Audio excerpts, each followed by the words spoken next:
The emergency session had been going for 6 hours, and Ambassador Wei could see they were getting nowhere. Again. Around the circular chamber, representatives from 43 species argued in 17 different languages. The translation devices built into the council hall struggled to keep up. Every few minutes, someone would pound their appendage on their desk, or flash their chromatophores in anger, or release a burst of pheromones that made the air filtration system work overtime. Sat quietly in the human delegation seat and watched the chaos. She'd seen this same argument 3 times in the past month. Each time, they got nowhere.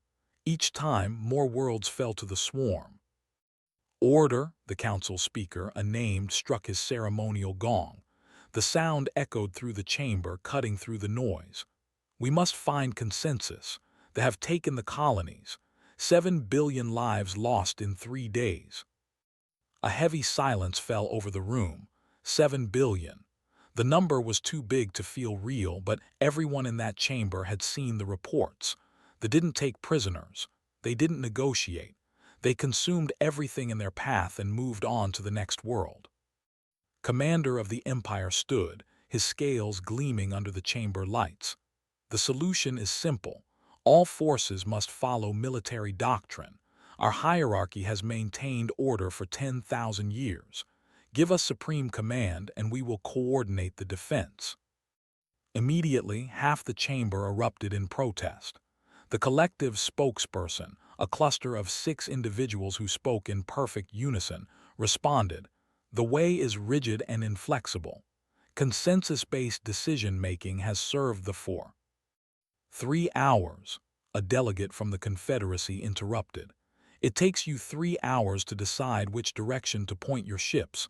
By the time you reach consensus, the battle is over." Watched as the argument spiraled again into chaos. She'd studied the military records from the last major engagement, when 4 different species had tried to defend the system together. The fleet had arrived first but waited for consensus before engaging.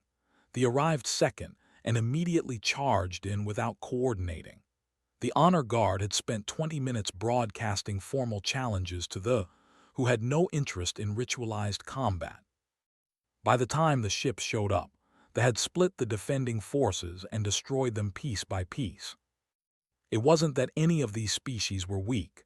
They had excellent ships and fearless warriors. They could process tactical information faster than any computer. They fought with a skill that came from thousands of years of martial tradition. But together, they were less effective than they were separately. Much less. "We lost because no one would follow anyone else's lead," said quietly. The chamber didn't hear her. The argument had devolved into 3 separate shouting matches. Struck his gong again, but this time no one paid attention. Stood up. She was small compared to most species in the room. Humans were neither the strongest nor the fastest. Their technology wasn't the most advanced. They'd only joined the Galactic Council 20 years ago, and many species still saw them as newcomers who should listen more and talk less. She walked to the center of the chamber floor. It was against protocol, but she was past caring about protocol. She pulled out a data pad and connected it to the central display system. The massive holographic projector flickered to life, showing a scene from Earth's history. Soldiers in different uniforms worked side by side. The flags were different. The languages were different. The equipment was different. But they moved together with a coordination that looked almost choreographed. "This is Normandy," said. Her voice was calm, but it carried through the chamber. June 6, 1944. 5 different human nations who had spent most of their history fighting each other launched the largest amphibious invasion in our planet's history. They had different equipment, different languages, different military traditions, different leaders, different everything. The chamber had gone quiet. The delegates watched the images of human soldiers storming beaches under heavy fire. "It should have been a disaster," continued. "These nations had been enemies for centuries. Some of them hated each other, but they made it work because they had to. The alternative was losing everything." Commander spoke up. "Your species fought itself. This is the example you bring us." "Yes," said simply. "Humans spent 10,000 years perfecting the art of killing other humans. We got very, very good at it. We nearly destroyed ourselves at least 3 times, but we learned something from all that stupidity and violence. We learned how to make people who don't trust each other work together anyway." She changed the display. Now it showed organizational charts, communication protocols, standardized symbols and procedures. "After our worst wars, we developed systems, not because we suddenly started liking each other, but because we realized that armies fighting together need common methods, common language for tactics, common procedures for coordination, common standards for everything from radio frequencies to map symbols." "We already have communication systems," a spokesperson said. "No," replied. "You have 43 different communication systems that barely talk to each other. You have 17 different tactical doctrine systems that contradict each other. You have ships that can't dock with each other because your coupling systems are incompatible. And you have commanders who don't trust each other because you've never learned how." She pulled up the casualty reports from. "They are winning because they move as one. They don't argue about doctrine. They don't debate who's in charge. They attack, and we fall apart trying to decide how to respond." Leaned forward. "What are you proposing, Ambassador?" Took a deep breath. This was the moment. Let humans design the Galactic Defense Initiative framework, not because our weapons are better, not because our ships are faster, but because we have more experience making incompatible militaries work together than any species in this room. The chamber erupted again, but this time was ready for it. She raised her voice, something humans could do quite well when needed. "I'm not asking you to abandon your traditions. I'm asking you to let us build the framework that lets all your traditions work together, that can keep their hierarchy, that can keep their consensus, that can keep their honor codes, but we need a common system that lets all of those different approaches coordinate effectively." "Impossible," Commander said. "Our ways are too different." "Are they more different than communists and capitalists?" asked. "Because we made that work. Are they more different than religions that had been enemies for 2,000 years? We made that work too. It wasn't easy. It wasn't pretty. But we learned how because the alternative was extinction." She looked around the chamber. "The swarm doesn't care about your honor. They don't respect your traditions. They don't negotiate or compromise. They consume. And right now, while we argue about whose military doctrine is superior, they're heading for the core worlds. 300 billion lives. You have maybe 6 weeks." The silence that followed was different from before. This wasn't the silence of shock. It was the silence of people doing math they didn't like the results of. A delegate didn't recognize spoke up. "And if we try this human framework and it fails? If we abandon our proven methods for your experimental systems and lose anyway?" Nodded. "Then you'll be no worse off than you are now. But you'll have tried something different. Right now, you're on track to lose the war using methods that don't work. I'm offering you a chance to lose the war using methods that might work. I know that's not inspiring, but it's honest." She pulled up one more image. It showed a patch worn by human soldiers. The words read, "United Nations Peacekeeping Force." Dozens of different national flags surrounded a central emblem of Earth. "This is what humans wore when we finally figured it out," said. "We kept our individual identities. We kept our individual pride. But we recognized that we were stronger together than apart. We learned to trust each other not because we were friends, but because we had to." Looked at the image for a long moment. "The council will vote," he said finally. "But I suspect desperation will win the day, Ambassador. We will try your human methods. You have 6 weeks to prove they work." Sat down, suddenly exhausted. Around her, delegates began arguing again, but this time it was different. This time they were arguing about details of implementation, not whether to try at all. She pulled out her communicator and sent a message to Earth. They said yes. Send Colonel and his integration team. and tell them to pack for a long deployment. This is going to take everything we've learned, and we're going to have to teach it fast. Outside the council chamber, somewhere in deep space, the swarm moved steadily toward its next target. It didn't know that humanity had just volunteered to remake the galaxy's military structure. It didn't care. The only knew hunger and expansion. But they were about to learn something new. They were about to discover what happened when species who had been fighting separately started fighting together.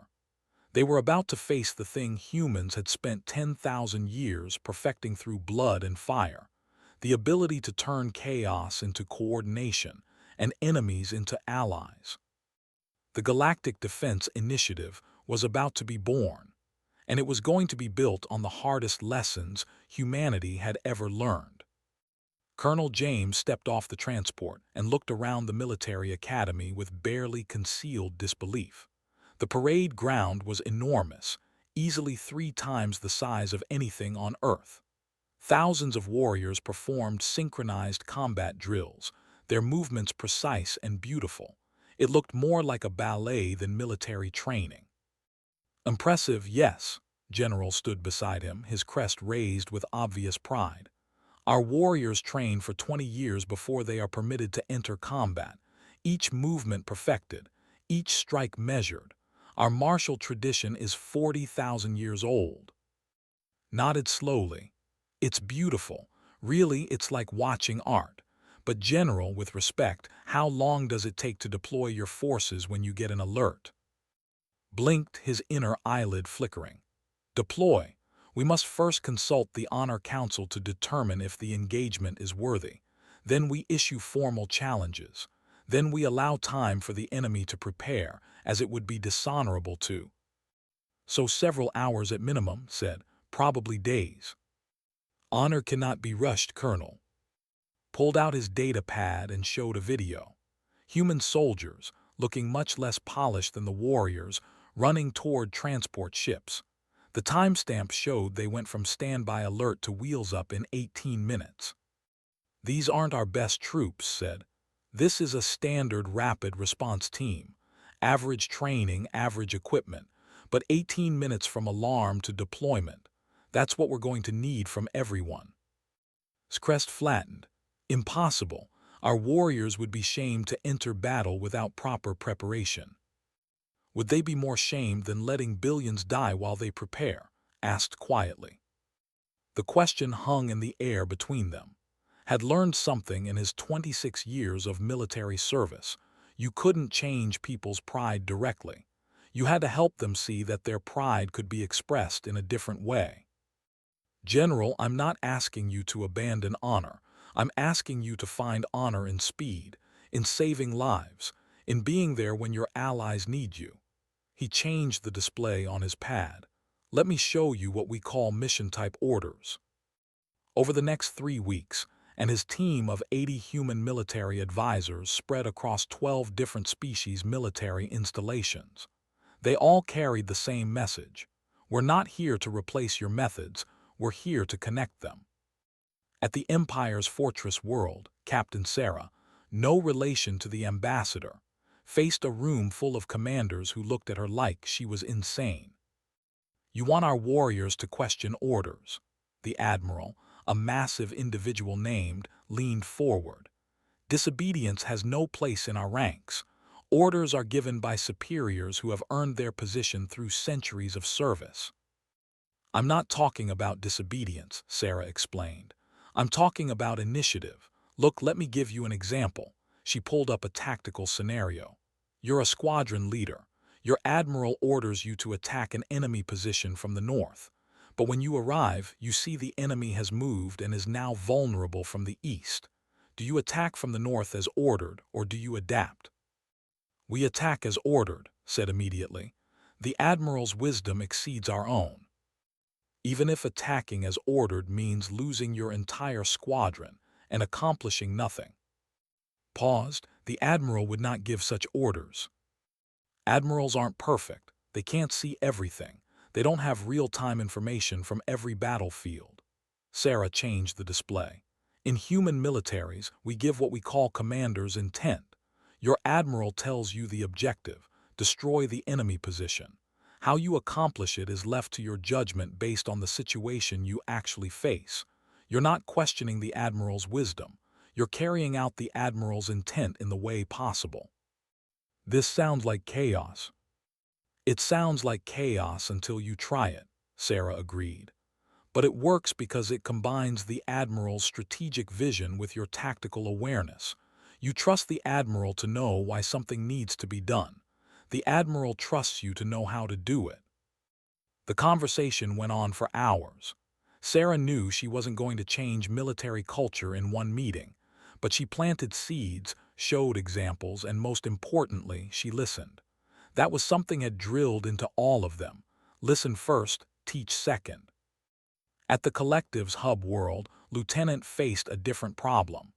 They didn't have individual commanders. They made decisions through collective consensus, with hundreds of individuals contributing to each choice. Your system is too slow, said, watching a tactical simulation. The response time for basic decisions was measured in hours. The spokesperson cluster responded in their unison voice. Consensus ensures all perspectives are considered. Speed comes at the cost of wisdom. Unless speed itself is wisdom, countered. Look, I get it. More input means better decisions, usually. But in combat, a pretty good decision made right now beats a perfect decision made in 3 hours. The enemy doesn't wait for you to reach consensus. He showed them human command structures. We use a different model. Small teams with authority to make quick decisions. These teams coordinate with other teams through standardized protocols. Instead of one big consensus, you have lots of small, rapid decisions that add up to a coordinated strategy. But what if the small teams make mistakes? They will, said honestly. That's why we do after-action reviews. After every engagement, we sit down and analyze what went right and what went wrong. We learn from mistakes quickly instead of trying to prevent all mistakes through lengthy deliberation. The cluster was silent for a moment, which had learned meant they were in deep discussion among themselves. Finally, they spoke. This is uncomfortable, but we will attempt your methods in simulations. It wasn't enthusiastic acceptance, but it was a start. The real test came 5 weeks into the integration program. The swarm attacked the outpost, the same system where the previous defense had failed so badly. This time, a joint task force was conducting exercises nearby. Was on the human command ship, monitoring the exercise when the alert came through. Contact station, multiple capital ships, station requesting immediate assistance. Around him, the command center erupted into controlled chaos, but it was a different kind of chaos than before. Every station knew exactly what to do. All ships, battle stations. Execute Emergency Response Protocol Alpha 7. Watch the tactical display as ships from 6 different species began moving as one. The squadron didn't wait for Honor Council approval. They'd already designated this exercise period as combat authorized, so they could respond immediately. The ships adapted their formation on the fly when they saw the positioning, showing initiative that would have been unthinkable 6 weeks ago. The fighters coordinated in small tactical teams, instead of waiting for collective consensus. Defense, this is Task Force Unity, broadcast on the common channel. They'd spent weeks establishing those common channels, making sure every ship could talk to every other ship without translation delays. We are 5 minutes out. Hold your position. On the tactical display, could see the beautiful efficiency of what they'd built. The ships, with their superior shields, took point position. The heavy cruisers formed the hammer to the anvil. The fighters, free to make quick tactical decisions, swarmed through gaps in the formation. And human ships, deliberately placed in coordination roles rather than frontline combat, managed the information flow and kept everyone connected. The battle was over in 43 minutes.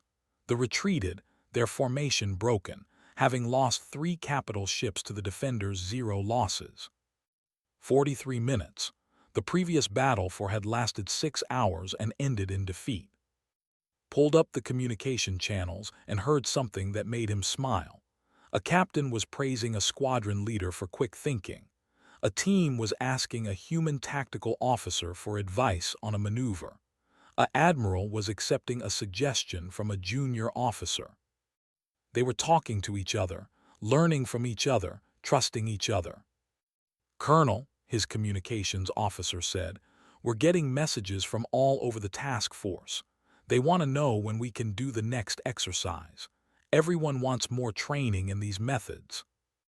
Sat back in his chair. "Tell them we'll run continuous exercises from now on. Tell them." He paused, searching for the right words. "Tell them that what they just did wasn't just win a battle.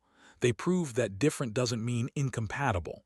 They proved that you can keep your identity and still be part of something bigger." He looked at the tactical display, where ships from 6 species were forming up for the trip back to base. They weren't flying in separate formations anymore. They were mixed together, beside human, all following the same coordination protocols. The Galactic Defense Initiative had just won its first real engagement. But more importantly, it had shown that crazy idea actually worked. You could take 43 different military traditions and make them stronger together. The news spread through the galaxy faster than any ship could travel. Species that had been holding back, waiting to see if the human methods would fail, suddenly wanted in. The GDI went from a desperate experiment to the only credible defense against in a matter of weeks. But not everyone was happy about it. In the shadows, a different kind of resistance was forming. Species who saw the GDI not as salvation but as contamination, and they were about to make their opposition known. The Ascendancy's withdrawal from the Galactic Defense Initiative made headlines across every major news network. They didn't just leave quietly. They made a statement. "We refuse to surrender our identity to human cultural imperialism," High Commander declared, her crimson scales gleaming under the broadcast lights. "They have maintained our military traditions for 60,000 years. We will not abandon them because one young species thinks they know better than everyone else." Ambassador watched the broadcast from her office and felt her stomach sink. They were one of the most militarily powerful species in the Council. Their ships were fast, and their warriors were absolutely fearless. Losing them was a serious blow to the GDI's strength. But worse than losing their ships was what their withdrawal represented. Other species were watching. If they could successfully defend themselves using traditional methods, it would undermine everything the GDI was trying to build. "They're going to get themselves killed," said. He stood beside, also watching the broadcast. "They're good fighters, but they're alone. They don't care how brave you are when they outnumber you 50-1. "I know," said quietly, "but we can't force them to stay. That would prove their point about imperialism." They made their stand 3 weeks later at the system. Intelligence had shown a moderate force moving through the sector.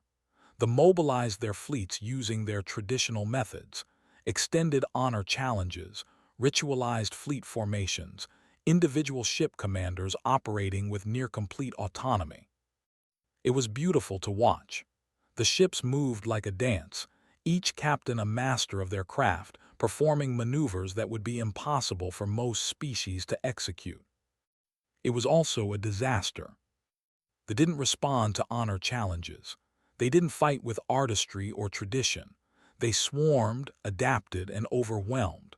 The formation, beautiful as it was, had ships operating independently without real coordination. When the focused fire on one section, the other sections didn't adjust quickly enough to compensate. Watch the battle reports coming in with growing horror.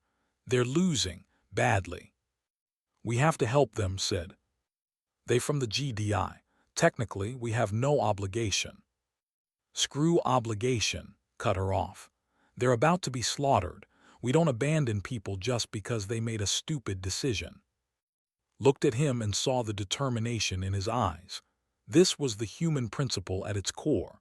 You helped your allies even when they weren't acting like allies, especially then. Do it, she said. But if we help them against their will, it'll make everything worse politically. Then we'll deal with the politics later. Right now, we save lives. The nearest GDI task force was 40 minutes away. Sent the emergency deployment order himself, bypassing the usual authorization channels. He'd apologize to the council later if needed. Task Force Unity dropped out of faster-than-light travel on the edge of the system to find chaos. The fleet was scattered, individual ships fighting desperately but without coordination. They had them surrounded and were methodically destroying them. Command, this is Colonel, GDI Task Force Unity. We are moving to support your position. The response came back immediately, laced with static and anger. We do not need human charity. We do not need. The signal cut off as the command ship took a direct hit. All ships ignore that, said calmly. Emergency rescue protocol. Priority 1, extract survivors. Priority 2, drive off the execute. What happened next would be analyzed in military academies for years to come.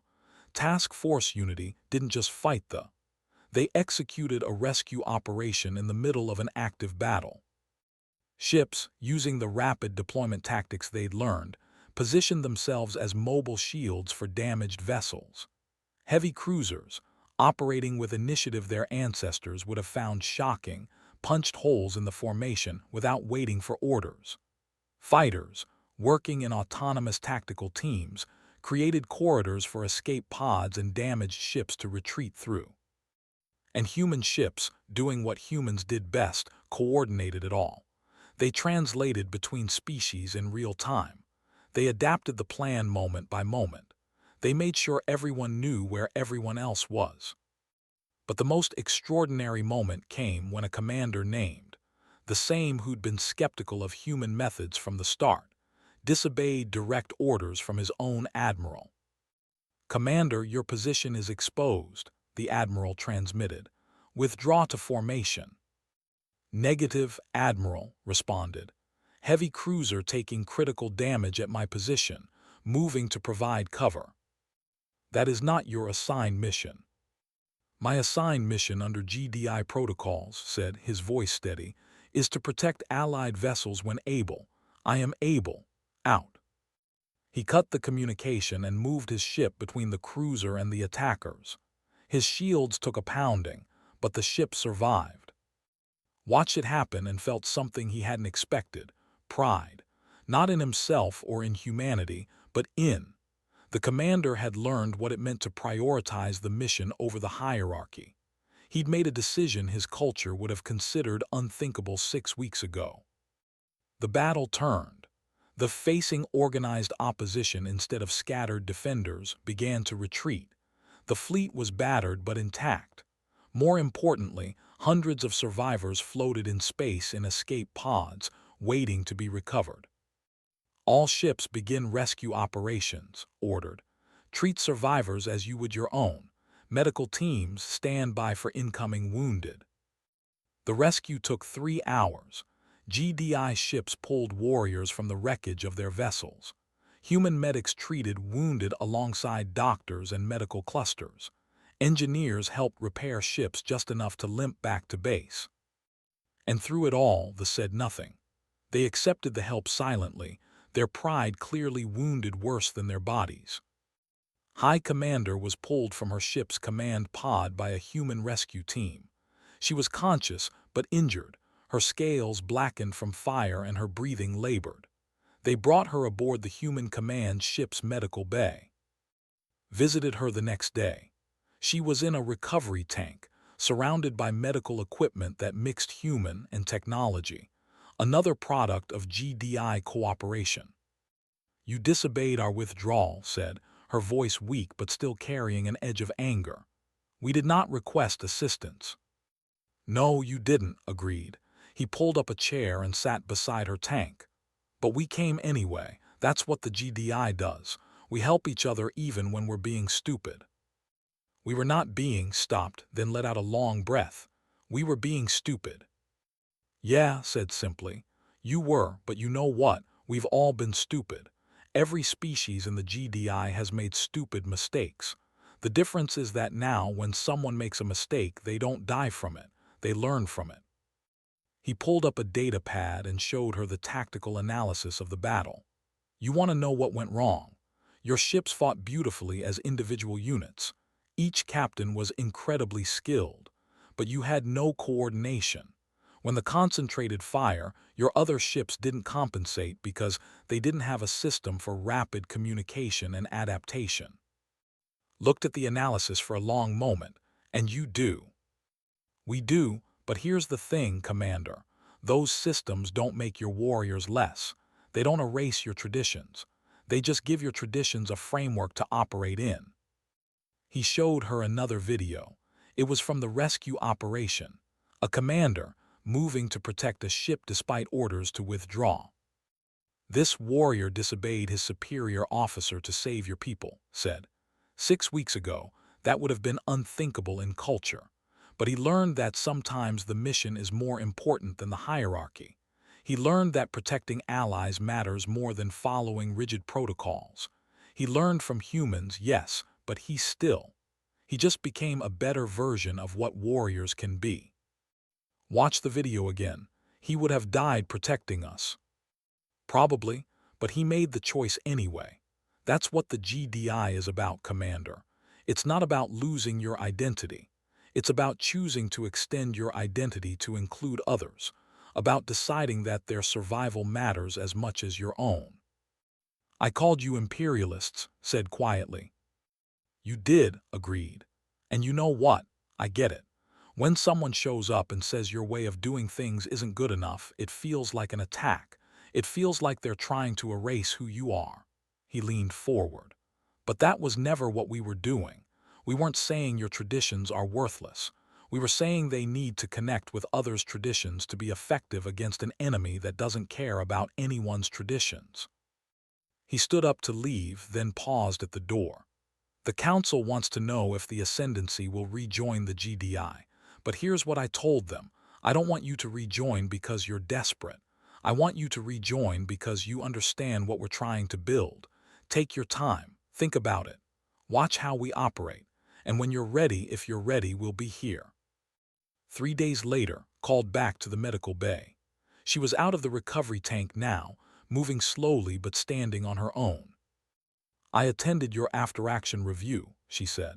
Your human tradition of analyzing mistakes without shame. And your captain admitted he positioned his ship poorly in the opening minutes. Your cluster acknowledged they failed to communicate a critical sensor reading. Your own operations officer noted she made an error in resource allocation. Looked at. And they all lived. They admitted mistakes and no one punished them. Instead, everyone learned from those mistakes. That's how we improve. In culture, admitting error means showing weakness, but I watched your officers. They were not weak. They were stronger for their honesty. She pulled herself to her full height, her scales glinting. The Ascendancy wishes to rejoin the Galactic Defense Initiative, but I have a condition. Name it. Send your trainers to teach us, not just your tactics, your culture of learning, your ability to admit error and grow stronger from it, your way of turning former enemies into genuine allies. She met his eyes. Teach us to trust the way humans trust. Felt something catch in his throat. Commander, that's not a condition. That's what we've been offering all along. I know, but I was too proud to see it. She looked at the data pad showing the battle footage, specifically the moment when it protected the ship. You did not make this warrior less. You made him something more than. You made him part of something bigger while letting him keep what made him who he was. That is not imperialism. That is, she searched for the word, that is brotherhood. The news of the rejoining spread through the galaxy even faster than the news of their withdrawal. Other holdout species took notice. If the proud Ascendancy could admit they were wrong and learn from humans, maybe there was no shame in it. The GDI grew, not just in numbers but in understanding. Species began cross-training with each other, learning not just human methods but each other's methods. A honor tradition for treating wounded enemies became standard across the fleet. A information processing technique improved tactical awareness for everyone. A hierarchical structure helped organize supply chains more efficiently. The humans hadn't made everyone human. They'd given everyone a framework to be their best selves together. 6 months after the rejoined, stood in the GDI command center and watched the tactical display showing the largest coordinated fleet operation in galactic history. 43 species, thousands of ships, moving as one toward the swarm's central staging area. Stood beside her. "We're really doing this." "We are," said. "Final push. If this works, we break the swarm's ability to coordinate. If it fails." "It won't fail," gestured at the display. "Look at them. 6 months ago, those ships couldn't even talk to each other without arguing. Now they move like one organism." On the display, the fleet advanced. Every ship flew its own species colors. 43 different flags representing 43 different histories, cultures, and traditions. But they moved together, spoke the same tactical language, followed the same coordination protocols. "Fleet command to all vessels," a voice came over the channel. It was High Commander who'd been chosen to lead the operation through a vote of all member species. "We are 60 seconds from engagement. Remember your training, trust fight for each other." She paused, then added something that made smile. "And after this is over, we do a full after-action review. Everyone's mistakes, including mine. That's how we get better. That's the human gift to all of us." The battle for the central staging area lasted 18 hours. It was brutal and chaotic, and nothing went exactly according to plan. But the GDI adapted, adjusted, and kept fighting as one force. When it was over, the swarm was broken. Not destroyed completely, but shattered into fragments that could be hunted down over time. The existential threat was over. Watched the celebration broadcast from across the galaxy. Different species expressing joy in different ways. But one thing was universal. They celebrated together. Mixed species crews embracing. Commanders from former enemy species congratulating each other. Warriors who 6 months ago couldn't coordinate a simple patrol now swapping stories about the battle. "We did it," said quietly. "You did it," corrected. "Humanity did it. We gave the galaxy something it never had before." "What's that?" "Permission to be different together." She gestured at the celebration. "Look at them. They didn't stop being, but they all became something more. They became allied in a way that means something deeper than just military cooperation." Thought about that. You know what the crazy thing is? We didn't really teach them anything new. Every lesson, every protocol, every standard we shared, those all came from our own failures, from our wars and mistakes and near-extinction events. We just taught them what we learned the hard way. "Maybe that's the real human strength," said. "Not that we're smarter or stronger than anyone else, but that we're willing to learn from our mistakes and share those lessons freely. We're willing to help others avoid the stupid things we did." On the display, an admiral was presenting a human captain with a Medal of Honor, adapted to include both species symbols. Nearby, a honor guard was performing a traditional ceremony that now included representatives from 6 different species. A cluster was teaching a group of engineers their coordination techniques. The Galactic Defense Initiative wasn't really